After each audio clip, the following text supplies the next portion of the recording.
David Brewster here with a new episode of Chordplay. This is the Chords of Ace Frehley, and I decided to put this episode together basically because Kiss just played their final concert just a couple days ago, and I've been kind of following, what's been going on with their tour and their big farewell, this year. And for whatever reason, mainly because I'm a huge Ace Frehley fan, it feels complete, but I'm kind of let down that, Ace and Peter at least didn't make an appearance, on stage or play one final song with the band or something. And they didn't do that, which for whatever reason, I guess they decided not to include them. But that really kind of let me down, where it's like, man, where's Ace and Peter? If you're going to say farewell, you need to do it the right way, in my opinion. And I'm a big Ace Frehley fan. I've admitted that in other episodes on the channel. There's a Kiss Chordplay, there's soloing secrets for Ace and 3 for All lessons, rant videos, the USB Ace Frehley mystery and some of that stuff. So there's definitely a lot of Kiss videos on my channel. And I've been a Kiss fan since I was a little kid. Before I even started playing guitar, I was aware of Kiss and kind of frightened at first. But then eventually, as I got a little older and, started getting into rock and stuff like that, I started listening to their music. Next thing I knew, I was playing guitar. And definitely, Ace Frehley's been a big inspiration for me. I've been a fan of his, like I said, before I even played guitar when I was a little kid. A total legend.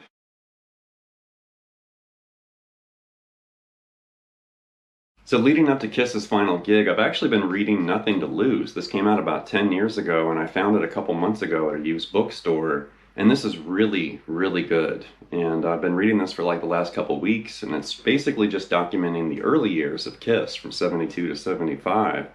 And it's fascinating, like those early stories and some of that dirt. And there's interviews with people, road crew and bands that they either opened for or opened for them, and band members and stuff. Highly recommended book. Great read right here. I'm about halfway through it. But then, Ace's career actually started in 1964. He joined Kiss late in 1972. Technically became a solo artist in 78, after his Ace Frehley solo album was released. And then he left the band late in 1982. So Ace was really in the band for 10 solid years, 72 to 82, and then he left. Eventually he formed Frehley's Comet, like his first solo project, in 84. They didn't release an album until 87. I think they had some band and record label, issues. And then he's been a solo artist pretty much ever since. He did, rejoin Kiss. And I did see him with Kiss about 20 years ago on their original farewell tour. But definitely, Ace Frehley is a legend, legendary guitarist, a legendary member of Kiss, and just one of my favorite guitar personalities for sure. There's just something about Ace.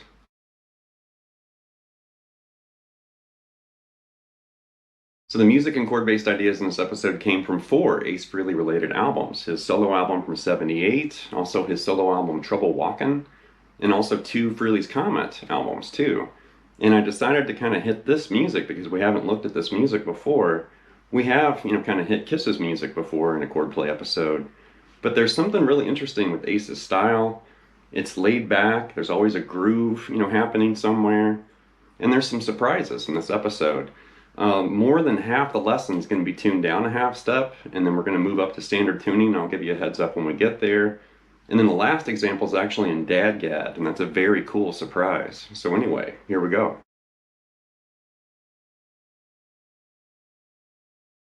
With the opening, that's the song Rip It Out from Ace's solo album from 1978. Definitely a classic song, and the opening track, like this.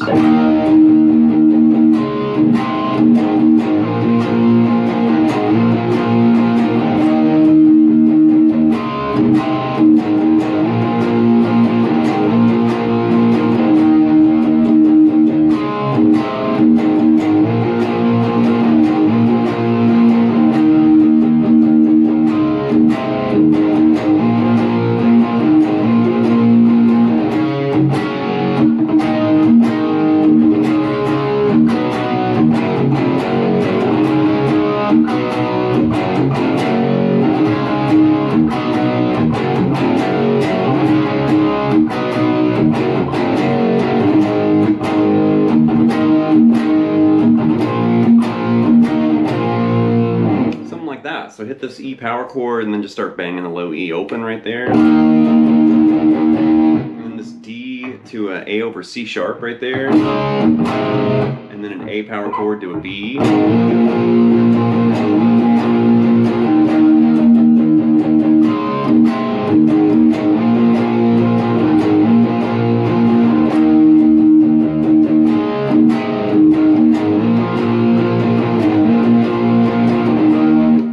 As the intro and also the verse too, and then eventually you'll hear this change, and it basically goes from G to A, but instead of this, which he may have very well laid this down and kind of overdubbed this part, but I'm also hearing this higher part of G and this higher part of A, like that, like a a G over D technically right there. Just think of a D power chord, but move off the D string and make sure the D string's on the 5th fret right there with that D, G, and D, notes. And then the same thing for A, like A over E. And Ace and Paul did this in Kiss's music a lot. For an example, let's say Paul maybe would play the lower chords and then Ace would play the higher, versions, or vice versa. And I think that's what's happening there. He very well may have played these lower chords. But if you listen carefully, you can also hear that higher extension of the chord. And then from there, it moves into power chords, D to C. And then this G to D over F sharp to G. Like that.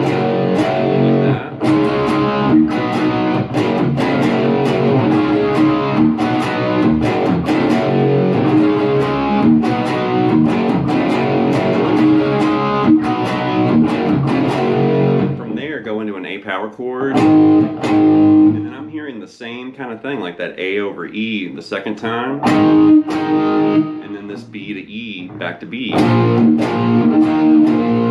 like that. Classic song, really simple, but great riff and cool groove, and just screaming Ace Frehley. Next up's the song I'm in Need of Love, and this also came from Ace's '78 solo album, and there's a really cool use of delay for this riff. It's actually part of the riff, like this.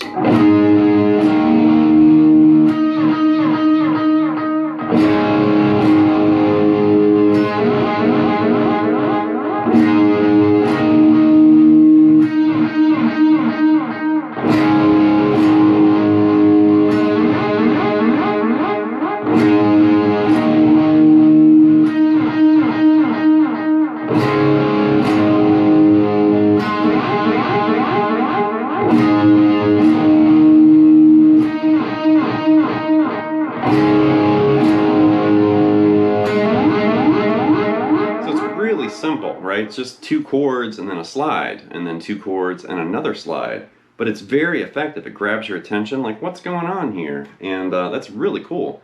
So right there, it's basically an A power chord up here to an E, like that. And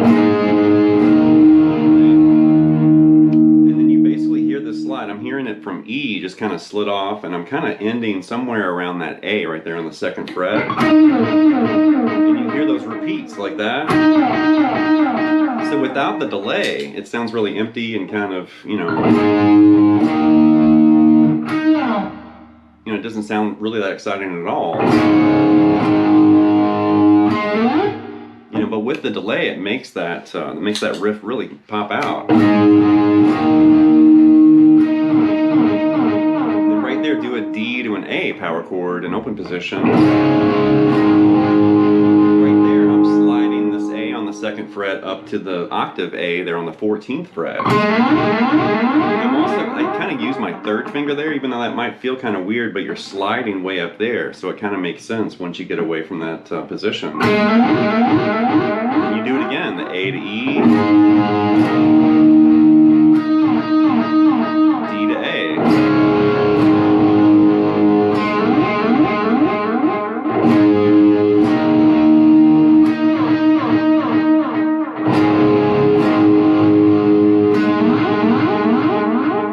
Next up's the song Separate. This came from the Frehley's Comet album Second Sighting, and this is a really simple riff, and it features some ringing power chords, and if you've been watching my channel, I've admitted this numerous times. I love ringing power chord riffs. It seems like kind of a lost art these days, but really cool, like this.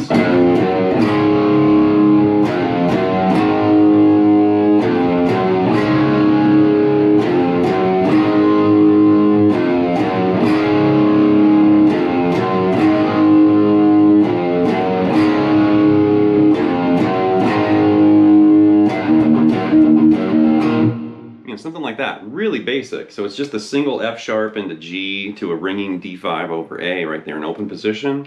And it's just F sharp G to the chord. That ring, and then do that again, F sharp to G, and then end up on an A power chord.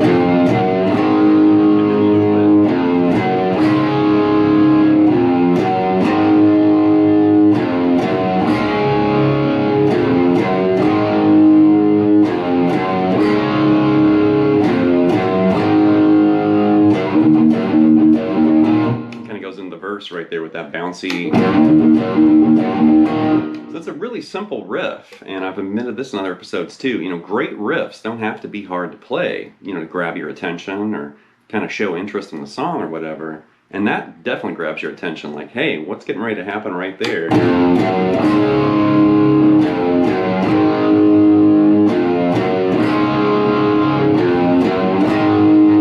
Basic stuff, but great. Next up's the song Lost in Limbo. This came from Ace's Trouble Walkin' solo album, and we're still tuned down a half step, and it's something like this.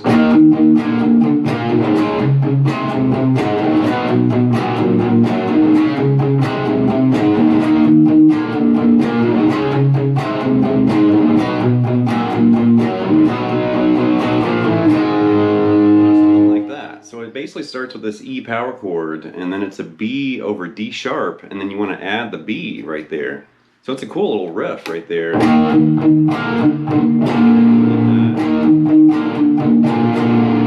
that E to the, you know, B over D sharp, and then add the root, that B. And then you're going to move to D and do the same thing. D and then an A over C sharp, and then add the A. Same thing right there, C to a G over B, and then add the G right there. And then the same thing, you know, move back up here to D, so that D, A over C sharp, and then add the A. Like this. And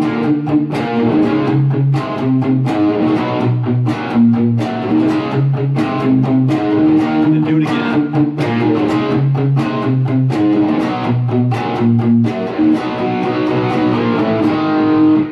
Starts on that C and then walks down chromatically to A. Like that. Cool riff, and I like those kind of inverted chords. Those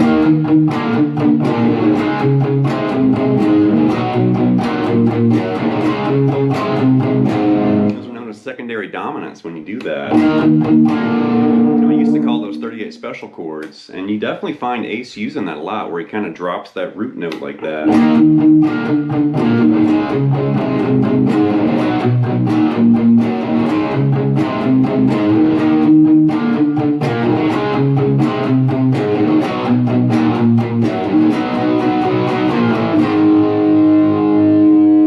Next up's the song Callin' to You. This came from the first Frehley's Comet album, and this is in standard tuning, and like this.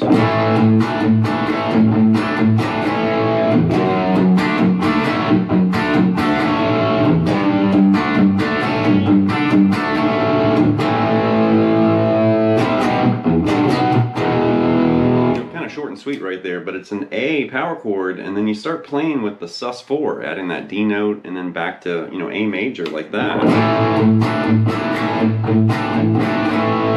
So like this. And then you're going to basically do the same thing, but you're changing the root note to F sharp right there, and you're going to still play with this A and D to A and C sharp like that. And do the same thing, but now the root note's G. So you're still doing this, you know, A and D and that A and C sharp move, but now G is the root. So I'm a big fan of riffs like that, where the root note twists, you know, the chords and the implied sounds.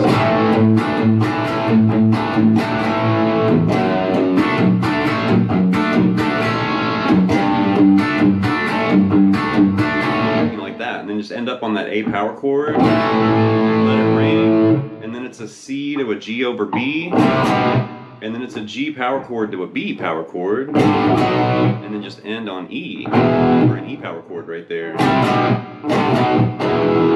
So short and sweet, cool riff though.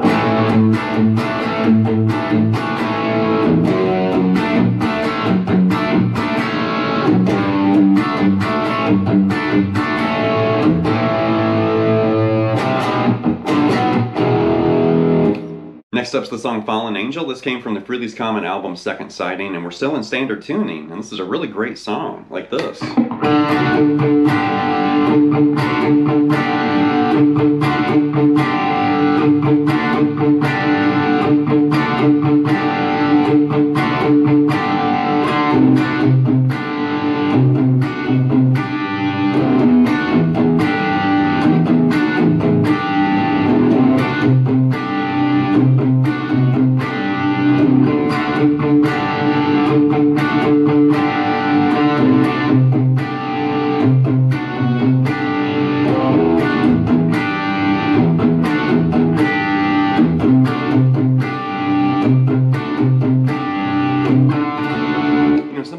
So it's really basic, and I like this twisting kind of chord move and the root note changes. It kind of reminds me of the previous example.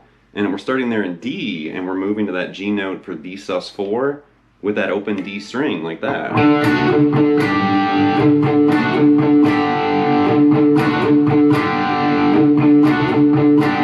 That's like the intro and the verse, and then once the verse gets going, you hear the root note change. So it's D.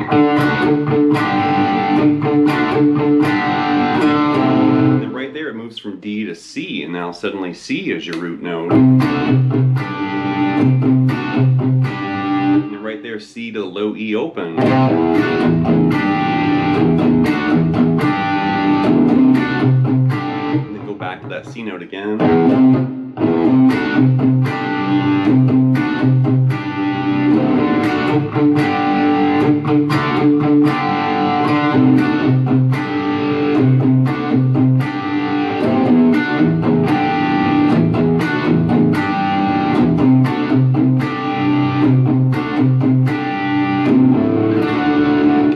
Basic riff, but great riffs don't have to be hard to play, and that's a great one.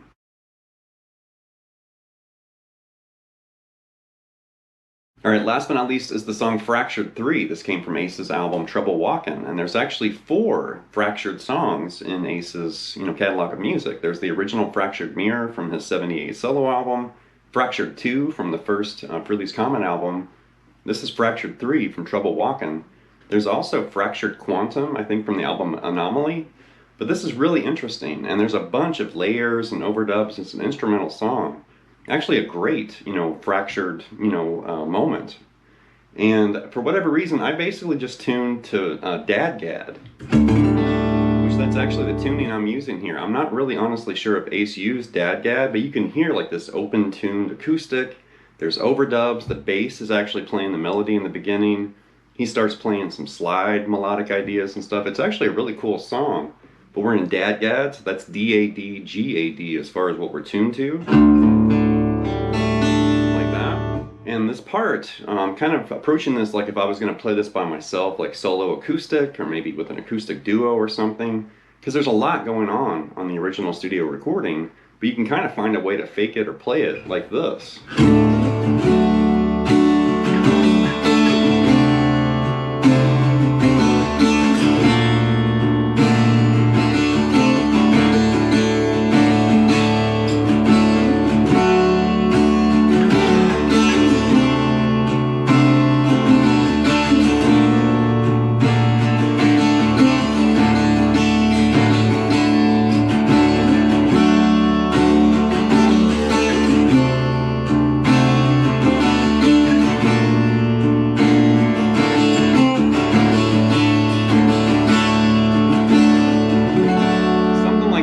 That's what I came up with, and you can definitely hear this open-tuned acoustic occasionally. Kind of like strumming parts of chords. I believe the bass is actually what starts that melody, but I'm really just kind of playing it with octaves and open strings. Obviously, there's a ton of open strings in there too, like that, and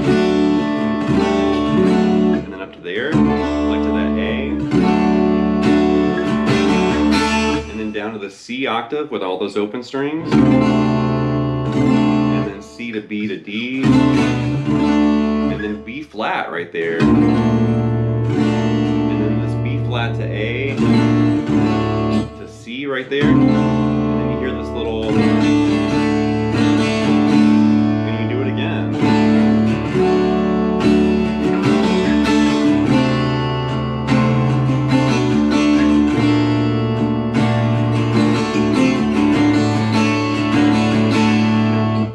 interesting droning, kind of Zeppelin-esque, sounding guitar part, and that's a really cool version of the fractured, music or whatever that he's been putting out for years, technically since 1978. But check out Fractured 3, that's a really good one. All right, that's going to wrap this episode of Chordplay with the Chords of Ace Frehley. Definitely, I'm a huge Ace Frehley fan, and I'm definitely a Kiss fan too. I mean, there's no offense to Kiss. I didn't want to offend anybody by only focusing on Ace here, but we did technically already do a Kiss Chordplay, and I've been reading, Nothing to Lose, and thinking about the band, and kind of watching their big farewell, at the end of this tour that they were on, and I have no idea what to expect. I know they were talking about, like, avatars or whatever, like a computer version of the band or something.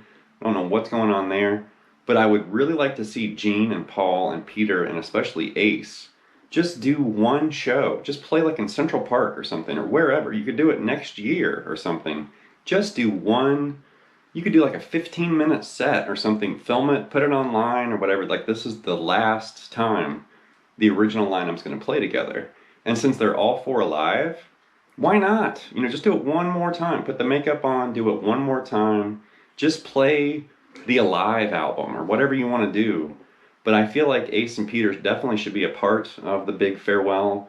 And maybe it's already done, maybe it's too late, maybe they're not going to be included or, kind of acknowledged like that. But I feel like they should. And, but I'm weird like that. I'm a big Ace Frehley fan. I also like Peter Criss. But then if we were talking about the Beatles, I'm a big Ringo and George Harrison fan. No offense to Paul and John, but that's just how I am. I definitely respect Gene and Paul, but I've always liked Ace and Peter because they were cracking up and kind of silly and stuff like that, and they seemed more human than the very business-like, Gene Simmons and Paul Stanley. They were all business, and then Ace and Peter were kind of goofing around in the back or whatever, and I always liked that. So anyway, leave some feedback and comments. Please subscribe to Nail Lessons, and I'll be back before you know with more content and material. Thank you.